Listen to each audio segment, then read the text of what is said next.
तो आपका पहला क्वेश्चन है, who among the following was awarded the 57th Jnanpith award. तो 57th ज्ञानपीठ अवार्ड 2021 का किससे सम्मानित किया गया है? तो हमारा आंसर हो जाएगा दामोदर मौजो। दामोदर मौजो रहेंगे जिनको 57th ज्ञानपीठ अवार्ड से सम्मानित किया गया है। अगर आपसे 56th पूछ लिया जाए तो नीलामणि फुकन रहेंगे 56th के। अगर 55th पूछ लिया जाए तो अखितम अछूतम रहेंगे और 54th मिला है अमिताभ घोष को। तो ज्ञानपीठ अवार्ड जो होता है मोस्ट इंपॉर्टेंट अवार्ड रहता है, इंडिया का हाईएस्ट ऑनर्स में गिना जाता है, तो आप इसको ध्यान रख सकते हैं। अब यहाँ पे जो क्वेश्चन है हमारा वो अवार्ड से रिलेटेड यहाँ पे बात हुई है। तो अगर कुछ इंपॉर्टेंट अवार्ड्स की बात करी जाए, उनके एस्टेब्लिशमेंट ईयर की, आपके आने वाली शिफ्ट में पूछे जा सकते हैं, तो आप उनको देख लें। जैसे कि भारत रत्न या फिर पद्म अवार्ड्स कब इस्टेब्लिश किए गए थे? तो आपका आंसर हो जाएगा 1954 में। परमवीर चक्र को कब इस्टेब्लिश किया गया? 1950 में। शौर्य चक्र को कब इस्टेब्लिश किया गया? 1952 में। व्यास सम्मान और सरस्वती सम्मान इन दोनों को इस्टेब्लिश किया गया है 1991 में। फिर ज्ञानपीठ अवार्ड जो हमारा क्वेश्चन है इसको 1961 में इस्टेब्लिश किया गया। दादा साहिब फाल्के अवार्ड जो कि सिनेमा की फील्ड में हाईएस्ट ऑनर होता है, ये आपका 1969 में इस्टेब्लिश किया गया है। द्रोणाचार्य अवार्ड को 1985 में इस्टेब्लिश किया गया। ध्यानचंद खेल रत्न अवार्ड अलग होता है और ध्यानचंद अवार्ड अलग होता है। ध्यानचंद अवार्ड जो होता है ये आपका हॉकी की फील्ड से दिया जाता है, ये 2002 में आपका इस्टेब्लिश किया गया था। ध्यानचंद खेल रत्न अवार्ड जो है ये नया नाम रहेगा राजीव गांधी खेल रत्न अवार्ड का, इसको 1991 में इस्टेब्लिश किया गया था। इंटरनेशनल गांधी पीस प्राइज जो होता है ये 1995 में इस्टेब्लिश किया गया। साहित्य अकेडमी अवार्ड को 1954 में इस्टेब्लिश किया गया था। तो सभी मोस्ट इंपॉर्टेंट क्वेश्चंस हैं, आगे आने वाली शिफ्ट के लिए मोस्ट इंपॉर्टेंट रहेंगे। अगला क्वेश्चन देखते हैं, with which of the following musical instrument was the musician Bismillah Khan associated. तो बिस्मिल्ला खान इंडिया के काफी ज्यादा फेमस एक म्यूजिशियन रहते हैं। तो ये कौन से इंस्ट्रूमेंट है, कौन सा म्यूजिकल इंस्ट्रूमेंट है जिसको ये बजाते हैं, जिससे ये रिलेटेड रहेंगे? तो हमारा आंसर हो जाएगा शहनाई। तो शहनाई के एक म्यूजिक प्लेयर रहेंगे आपके बिस्मिल्ला खान, मोस्ट इंपॉर्टेंट। अगर कुछ और हमारे म्यूजिक इंडस्ट्री के कुछ जो हमारे म्यूजिशियंस हैं उनकी बात करी जाए तो उनका एक बार देख लेते हैं।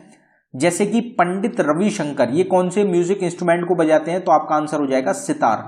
पंडित शिव कुमार शर्मा मोस्ट इंपॉर्टेंट रहेगा क्योंकि अभी हाल ही में इनका जो है निधन हो गया, अभी हाल ही में इनकी डेथ हो गई है।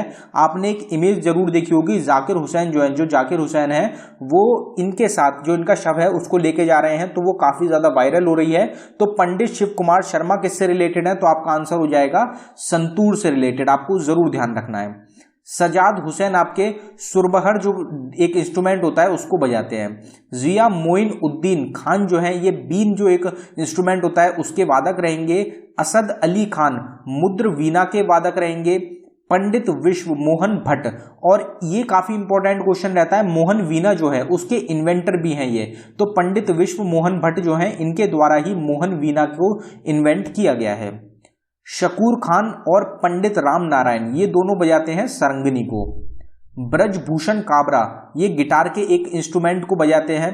कृष्ण राम चौधरी और अली अहमद हुसैन ये दोनों शहनाई के एक फेमस वादक रहेंगे। और जो हमारा क्वेश्चन है बिस्मिल्ला खान वो भी आपके शहनाई से रिलेटेड है। हरि प्रसाद चौरसिया अगर आपसे पूछा जाए या फिर पन्ना लाल घोष पूछा जाए तो ये फ्लूट इंस्ट्रूमेंट को बजाते हैं। जाकिर हुसैन मोस्ट फेमस, आला राखा मोस्ट फेमस, सबीर खान और पंडित किशन महाराज ये चारों ही मोस्ट इंपॉर्टेंट रहेंगे। ये चारों जो तबला होता है, जो तबला इंस्ट्रूमेंट होता है उसके फेमस म्यूजिशियंस रहेंगे, most important. In which of the following articles of the constitution of India is right to property mentioned. तो राइट टू प्रॉपर्टी कौन से आर्टिकल में बताई गई है हमारे इंडियन कॉन्स्टिट्यूशन के? तो हमारा आंसर हो जाएगा आर्टिकल 300A। आर्टिकल 300A में आपका बताया गया है राइट टू प्रॉपर्टी के बारे में, राइट टू प्रॉपर्टी को मेंशन किया गया है। ये आपको ध्यान रखना है, एग्जाम में ये भी क्वेश्चन एग्जाम में पूछा जाता है। आर्टिकल्स जो टॉपिक रहेगा इससे रिलेटेड काफी क्वेश्चंस बनते हैं। अगला क्वेश्चन देखते हैं, 4th addition of Khelo India youth games in 2022 will held in. तो चौथा एडिशन होगा आपका खेलो इंडिया यूथ गेम्स का 2022 में। ये कहां पे ऑर्गेनाइज किया जाएगा? तो आपका आंसर हो जाएगा हरियाणा। ये 2021 वाला एडिशन हो रहा है जो कि पोस्टपोन किया गया है 2022 में। तो ये आपका हरियाणा में जगह रहेगी पंचकुला, वहां पे इसको ऑर्गेनाइज किया जाएगा। अगर यहाँ पे खेलो इंडिया यूथ गेम्स की बात करी जाए तो हेडक्वार्टर कहाँ पे है खेलो इंडिया यूथ गेम्स का, तो ये आपका आंसर हो जाएगा न्यू दिल्ली में। ये जो क्वेश्चन है आपका 2021 में पूछा गया था CHSL के एग्जाम में, अप्रैल वाली शिफ्ट्स में भी और जो अगस्त में पेपर हुआ था उसमें भी पूछा गया था, दोनों बार पूछा गया था हेडक्वार्टर। अगर आपसे पहली एडिशन की पूछी जाए 2018 में जो हुआ है वो आपका हुआ था दिल्ली में। दूसरा जो एडिशन हुआ है 2019 वाला वो आपका पुणे महाराष्ट्र में ऑर्गेनाइज हुआ था। जो तीसरा एडिशन हुआ था आपका 2020 में ये गुवाहाटी आसाम में ऑर्गेनाइज हुआ था। फिर फोर्थ एडिशन, चौथा एडिशन आपका 2021 में होना था, कोरोना वायरस की वजह से उसको पोस्टपोन्ड किया गया 2022 में, जो कि अब होगा पंचकुला हरियाणा में। और जो फिफ्थ एडिशन होगा जो 2022 में ही होना था ये आपका भोपाल मध्य प्रदेश में ऑर्गेनाइज होगा। शेख मोइनुद्दीन चिश्ती की दरगाह काफी ज्यादा फेमस रहती है, तो Moinuddin Chishti dargah is situated in which of the following cities. तो शेख मोइनुद्दीन चिश्ती जो है इनकी दरगाह कहां पे है, कौन सी सिटी में लोकेटेड है, तो आपका आंसर हो जाएगा अजमेर। तो अजमेर जो सिटी है आपकी राजस्थान में, वहां पे मोइनुद्दीन चिश्ती की दरगाह लोकेटेड रहेगी। अगला क्वेश्चन देखते हैं। LCD is a basic type of monitor, what is the full form of LCD। तो LCD की फुल फॉर्म क्या होती है, तो LCD की अगर बात करी जाए तो LCD की फुल फॉर्म हो जाती है लिक्विड क्रिस्टल डिस्प्ले। LCD की फुल फॉर्म है लिक्विड क्रिस्टल डिस्प्ले। अब कंप्यूटर से रिलेटेड कुछ अगर इंपॉर्टेंट हम फुल फॉर्म्स की बात करें जो एग्जाम्स के लिए इंपॉर्टेंट रहेंगी तो उनको देख लेते हैं एक बार। जैसे अगर आपसे TCP की फुल फॉर्म पूछी जाए तो वो हो जाएगी ट्रांसमिशन कंट्रोल प्रोटोकॉल। अगर आपसे UPS की पूछी जाए तो अनइंटरप्टेबल पावर सप्लाई। SMPS की पूछी जाए तो switch mode power supply. DVD की पूछी जाए तो डिजिटल वर्सेटाइल डिस्क। CPU की पता ही होती है आपको, सेंट्रल प्रोसेसिंग यूनिट। RAM की पता होती है, रोम की पता होती है, बेसिक होती है बिल्कुल। IP की बात करी जाए तो इंटरनेट प्रोटोकॉल। URL की बात करी जाए तो यूनिफॉर्म रिसोर्स लोकेटर। CRT की बात करी जाए तो कैथोड रे ट्यूब, काफी पूछी जाती है। PNG की अगर बात करी जाए तो पोर्टेबल नेटवर्क ग्राफिक्स। USB की फुल फॉर्म होती है यूनिवर्सल सीरियल बस। VPN की फुल फॉर्म होती है वर्चुअल प्राइवेट नेटवर्क। वाईफाई की फुल फॉर्म होती है वायरलेस फिडेलिटी। तो ये सब फुल फॉर्म्स हैं, कुछ इंपॉर्टेंट फुल फॉर्म्स हैं जो कि आपको ध्यान रखनी है। बाकी हर एक टॉपिक की सेपरेट वीडियो आपको चैनल पे मिल जाएगी, आप उसको भी देख सकते हैं अपने एग्जाम्स के लिए। जिस भी टॉपिक की वीडियो देखनी हो आप उसको देख सकते हैं। प्लेलिस्ट भी मिलेगी आपको ऑल स्टैटिक जीके टॉपिक के नाम से, जिसमें 150 से ज्यादा टॉपिक्स कवर कराए गए हैं। अगला क्वेश्चन देखते हैं। Which state tableau won the first prize in the 73rd Republic Day Parade? तो कौन सी स्टेट का टैब्लू रहेगा जिसके द्वारा पहला प्राइज जीता गया है 73rd रिपब्लिक डे परेड 2022 में? तो इसमें आपका आंसर हो जाएगा उत्तर प्रदेश। तो 2022 का भी उत्तर प्रदेश के द्वारा जीता गया है, और जो अयोध्या की झांकी थी वो काफी ज्यादा चर्चित रही थी, उसके द्वारा ही ये जो रिपब्लिक डे की परेड थी इसमें बेस्ट टैबलेट का जो अवार्ड होता है वो जीता गया था। और 2021 वाला भी उत्तर प्रदेश के द्वारा ही जीता गया था। विच of the following is Uttarakhand first gravity dam? तो उत्तराखंड का जो पहला ग्रेविटी डैम था उसका क्या नाम है? तो हमारा आंसर हो जाएगा सोंग डैम। सोंग डैम जो है ये उत्तराखंड का पहला ग्रेविटी डैम था। यहाँ पे डैम्स की बात करी गई है, कुछ इंपॉर्टेंट डैम्स। जो डैम्स होते हैं उनकी रिवर सबसे ज्यादा इंपॉर्टेंट होती है, जो कि एग्जाम्स में अब काफी देखने को मिलती है। तो डैम्स की बात करते हैं, साथ में स्टेट और रिवर दोनों की बात हम करेंगे। तो उकई डैम आपका कहां पे है? गुजरात स्टेट में। कौन सी रिवर पे सिचुएटेड है? ताप्ती रिवर पे अराउंड सिचुएटेड है।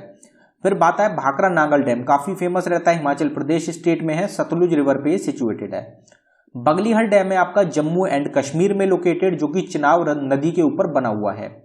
फिर हरंगी डैम कर्नाटका स्टेट में है, जो कि हरंगी रिवर के अराउंड ही सिचुएटेड है।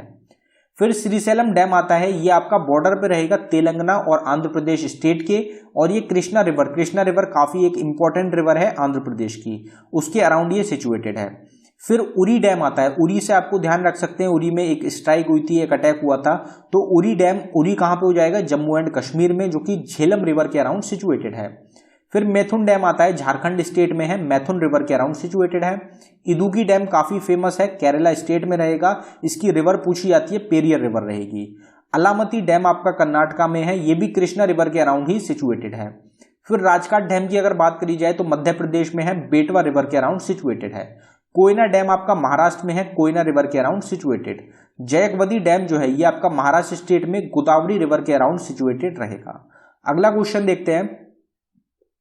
When was the state reorganisation act passed by the government of India. तो स्टेट रीऑर्गेनाइजेशन एक्ट को पास किया गया था। एक होता है एडिशन का कि इसमें जो एक्ट था उसमें कुछ चेंजेस किए गए हैं, वो कब किए गए थे। एक होता है कि इसको पास कब किया गया। तो आपसे अगर पास पूछा जाए कि स्टेट रीऑर्गेनाइजेशन एक्ट को पास कब किया गया, तो आपका आंसर हो जाएगा 1956। 1956 में आपका स्टेट रीऑर्गेनाइजेशन एक्ट को पास किया गया था गवर्नमेंट ऑफ इंडिया के द्वारा। इस टाइम पे आपके इंडिया के प्राइम मिनिस्टर कौन थे, कमेंट बॉक्स में टाइप करके बताएं। अगला क्वेश्चन देखते हैं। When is the Martyrs Day observed in India every year? तो मार्टियर्स डे हर साल इंडिया में कब ऑब्जर्व किया जाता है और ये क्यों मनाया जाता है? तो गांधी जी की जो डेथ हुई थी वो हुई थी, जिस दिन हुई थी उस दिन को हम मार्टियर्स डे के रूप में ऑब्जर्व करते हैं। तो कौन सा दिन रहेगा? तो आपका आंसर हो जाएगा 30 जनवरी। 30 जनवरी को डेथ हुई थी महात्मा गांधी की और 2 अक्टूबर को हुआ था महात्मा गांधी का जन्म। ये आपको ध्यान रखना है, मोस्ट इंपॉर्टेंट क्वेश्चन है। अली ए आई Ligang festival is a festival celebrated in state of. तो अली ए आई लिगांग फेस्टिवल कौन सी स्टेट का एक फेस्टिवल रहेगा? तो हमारा आंसर हो जाएगा असम। तो असम जो स्टेट है वहां का एक फेस्टिवल है, एक फेस्टिवल रहेगा आपका अली ए आई लिगांग फेस्टिवल। फेस्टिवल्स की एक सेपरेट वीडियो आपको अभी पीछे ही प्रोवाइड कराई गई थी चैनल पे, आप उसको भी देख सकते हैं। Which monument was built in 1924 to welcome King George V and Queen Mary? तो क्वीन मैरी और किंग जॉर्ज फिफ्थ को वेलकम करने के लिए कौन सा मॉन्यूमेंट है जो कि बनवाया गया था 1924 में? तो आपको यहां से ये पता चल गया कि 1924 में आपका कौन सा मॉन्यूमेंट बना था। तो उसके हिसाब से आपका आंसर हो जाएगा gateway of India. Gateway of India को बनवाया गया था वेलकम करने के लिए किंग जॉर्ज फिफ्थ को और क्वीन मैरी को। यहां पे आपको ईयर भी ध्यान रखना है, 1924 आपका ईयर हो जाएगा जब आपका बिल्ट हुआ था गेटवे ऑफ इंडिया।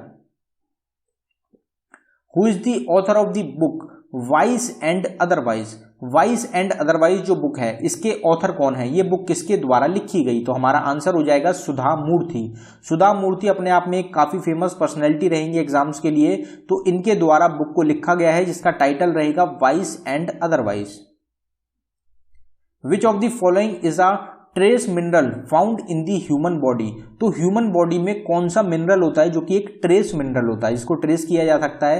तो आपका आंसर हो जाएगा सेलिनियम। सेलिनियम जो होता है एक ट्रेस मिनरल होता है आपका ह्यूमन बॉडी में।